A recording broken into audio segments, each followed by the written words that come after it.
आवाज जनतेचा, लढा सर्वसामान्य जनतेच्या न्याय व हक्कांसाठी। जाती धर्मात भेद करून बटेंग तो कटेंग हा नारा देत सत्ता मिळवण्याच्या भाजपाचा डाव आहे। जाती धर्मावर न बोलता विकासावर राजकारण झालं पाहिजे। राज्यात महागाई प्रचंड आगडोम झालाय, युवकांच्या रोजगाराचा प्रश्न निर्माण झालाय, तरुणांना नोकरी मिळत नाही। त्यामुळे हे लक्ष विचलित करण्यासाठी जाती धर्मात दंगली घडवून राजकारण करू पाहत असल्याचा आरोप काँग्रेस पक्षाचे ज्येष्ठ नेते माजी महसूल मंत्री बाळासाहेब थोरात यांनी केला। गुरुवारी रात्री ब्राह्मणी तालुका राहुरी येथील बाजार तळावर महाविकास आघाडीचे उमेदवार आमदार प्राजक्त तनपुरे यांच्या प्रचारार्थ आयोजित केलेल्या सभेत बाळासाहेब थोरात बोलत होते। प्रसंगी व्यासपीठावर रावसाहेब चाचा तनपुरे, डॉक्टर राजेंद्र बानकर, विठ्ठल मोकाटे, सुरेश वाबळे, माणिक तारडे, रंगनाथ मोकाटे, सुरेश लांबे, सचिन म्हसे, बाळासाहेब देशमुख, मच्छिंद्र सोनवणे, बाळासाहेब शेळके, गणेश तरडे, शब्बीर शेख, सुनील अडसुरे, अभिजित ससाने, घनश्याम शेलार, जयंत बाग, बाळासाहेब थोरात, बाळासाहेब आढाव, ॲडव्होकेट्स अभिषेक भगत, अनिल जाधव, सचिन ठुबे होते। आपल्याकडचे सगळे काही जे प्रकल्प आले ते पळून गुजरातला गेले।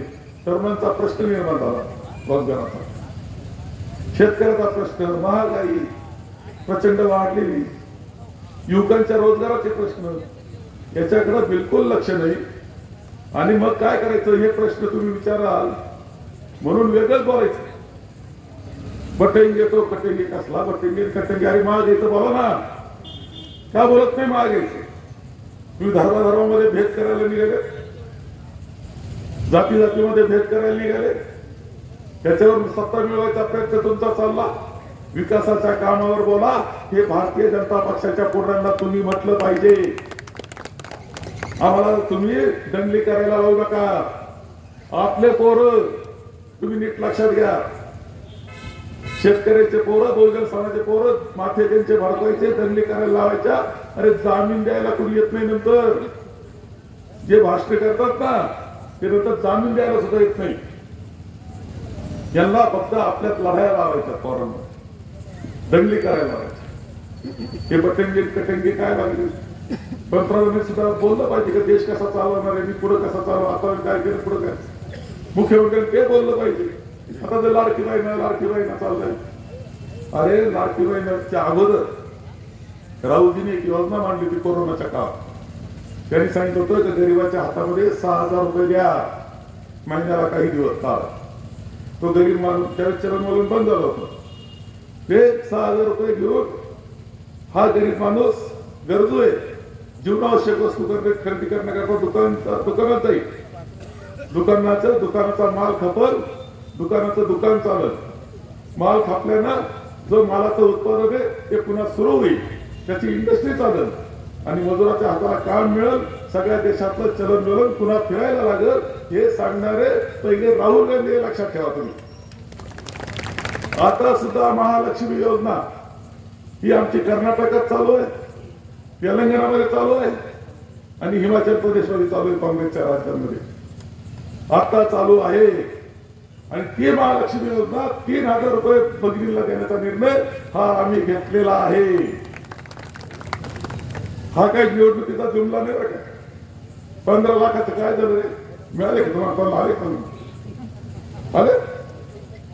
वर्षाला 2 कोटी नोकऱ्या पंतप्रधान म्हणले, ते मिळाले का पोरांना नोकऱ्या? शेतकऱ्याचं उत्पन्न डबल करणार म्हटले, झालं का डबल? त्यांचे हे जुदामी जुमले म्हणाले त्याला, म्हणजे निवडणुकीपुरतं बोललो होतो आम्ही, हे उघडपणे ते सांगतात। आपल्याला तो जुमला करते काँग्रेस आणि आम्ही आघाडीचे लोक। तुम्हाला भगिनीला आम्ही 3,000 रुपये महिना देणार, 3 लाखापर्यंत कर्ज माफ करणार, 50,000 रुपये प्रोत्साहन देणार, 25 ही राजीव गांधी जीवनदायी योजना, जिला आता महात्मा फुले जीवनदायी योजना म्हणतात, ती 5 लाखापर्यंत, ती 25 लाखापर्यंत आरोग्याची विमा तुम्हाला देणार, औषधं मोफत देणार, युवकांना जे बेरोजगार आहे त्यांना 4,000 रुपये देणार, आम्ही देणार आहे। आणि जात न्याय जनगणना हा राहुल गांधीचा स्पेशल कार्यक्रम आहे। जाती जातीमध्ये भांडणं लावायचे आणि त्याच्यातून मताची पोळी भाजायचा हा कार्यक्रम भारतीय जनता पक्षाचा आहे। एक तरुण व्यक्तिमत्व ज्यावेळेस राजकारणात येत आहे, स्वभाव पाहिला तर साधच स्वभाव आहे, मनापासून काम करण्याची पद्धत आहे, वाकडं तिकडं काही करायची अजिबात पद्धत नाही। चुकीचं काही करायचं नाही, चांगलं जे करतात ते प्रत्येक गोष्ट करायची. आणि त्या पद्धतीनं असलेलं प्राजक्त यांचं व्यक्तिमत्व हे विधानसभेमध्ये आपण सगळ्यांनी पाठवलं. तसा प्राजक्त फार नशिबान, इतकं नशिबान की मला मंत्री व्हायला 20 वर्ष लागले. आमदार 15 वर्ष आमदार केल्यावर मी मंत्री झालो. प्राजक्त तनपुरे मात्र पहिल्या फटक्यात मंत्री झाले. आता तुम्ही इथं मला मुख्यमंत्री करून ठेवलं सरांजी.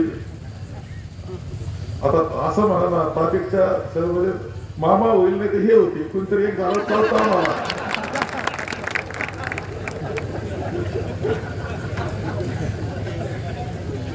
तर प्राजक्त दोन्ही पैकी कुणी झाला तर प्राजक्त दोघांचा लाडका एवढं तुम्हाला अत्यंत मनापासून अत्यंत छान स्वभावाचं अशा प्रकारचं व्यक्तिमत्व त्यांचा. खरं पहिलं आमदारकीचं पहिलंच काळ, त्याच्यात लगेच राज्यमंत्रीपद. माणसाला वाटतं अनुभव नाही या माणसाला कशा पद्धतीने हे मंत्रीपद राज्यमंत्रीपद चालवलं. तर प्राजक्तांनी ज्या पद्धतीनं मंत्रीपद चालवलं त्याचं कौतुकच केलं पाहिजे असं मताचा मी आहे. ऊर्जा मंत्रीपद होतं, किती खाते तुमच्या इकडं? त्याला सुद्धा आठवायचे नाही इतके खाते त्यांच्याकडे.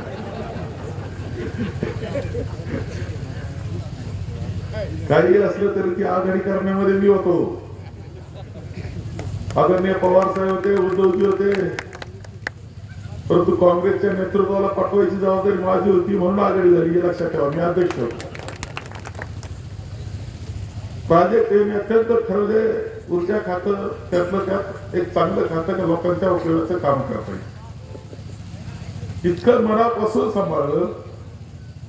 विरोधी पक्षाचे आम्ही जरी थोडे आमदार असू पण मात्र विधानसभेमध्ये तुमच्या पीक विम्याच्या प्रश्नावरती या सरकारला धारेवर धरण्याचं काम या महाविकास आघाडीच्या थोड्या राहिलेल्या आमदारांनी केलेलं आहे. मित्रांनो, विधानसभेच्या सभागृहात असेल, इथं त्या कृषी अधिकाऱ्यांच्या दालनात असेल, सातत्यानं आंदोलन केली आणि तेव्हा कुठं सरकारवरती प्रेशर आलं आणि हा जाता जाता हे त्यांनी पीक विमा त्या ठिकाणी दिला.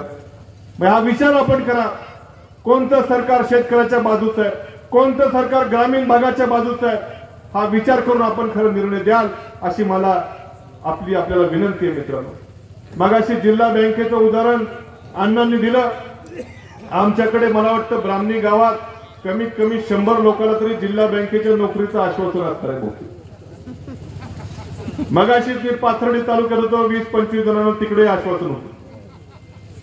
अरे भरती करायची ना बँकेची, ज्या सर्वसामान्य गोरगरीब कितीतरी मुलं आज नोकरी करतात त्या ठिकाणी उपेक्षित आहेत. कित्येक मुलांना नोकऱ्या नाहीत, सर्वसामान्य मुलांना नोकऱ्या नाहीत, गोरगरिबाला नोकऱ्या नाहीत. ज्यांचा कुठं वशिला नाही, ज्यांची कुठं राजकीय ओळख नाही, असा आमचा गोरगरीब तरुण हा स्पर्धा परीक्षांचा अभ्यास करतो. कित्येक तरुण मला भेटतात की जे स्पर्धा परीक्षांचा अभ्यास आपल्या विद्यापीठामध्ये झाडाखाली बसून करतात, कुठं करतात. मात्र ज्यांचा कुठं वशिला नाही, ज्यांचं कुठं पुढाऱ्याच्या घरात ज्यांनी जन्म घेतला नाही, अशा सर्व तरुणांना मात्र वाऱ्यावर सोडायचं काम तुम्ही करतायत. आणि निवडणुकीच्या तोंडावर फक्त जिथं तुम्हाला मत आहेत पुढाऱ्याच्या घरातली पोरं, मात्र जिल्हा बँकेत तुम्ही आश्वासन देतायत. आमच्या बाकीच्या गोरगरिबाच्या तरुणांनी हा विचार करा. अरे मात्र तुम्ही काळजीच करू नका. महिन्याभरा आता हे 20 तारखेला यांचा निकाल, 23 तारखेला निकाल लागणार. नंतर साहेब आपल्याला चेअरमन देखील बँकेचं लगेच बदलायचं आहे आणि ते बदलणारच आहे. आणि सर्वसामान्य गोरगरीब ज्याचा कुठं वशिला नसेल अशा देखील तरुणाला समान संधी मिळेल अशी भरतीची प्रक्रिया जिल्हा बँकेमध्ये आम्ही नंतर राबवणार. त्या ठिकाणी नवनवीन घडामोडी आणि सत्य बातमी पाहण्यासाठी आजच आमच्या YouTube चॅनलला सबस्क्राईब करा, शेअर करा आणि लाईक नक्की करा.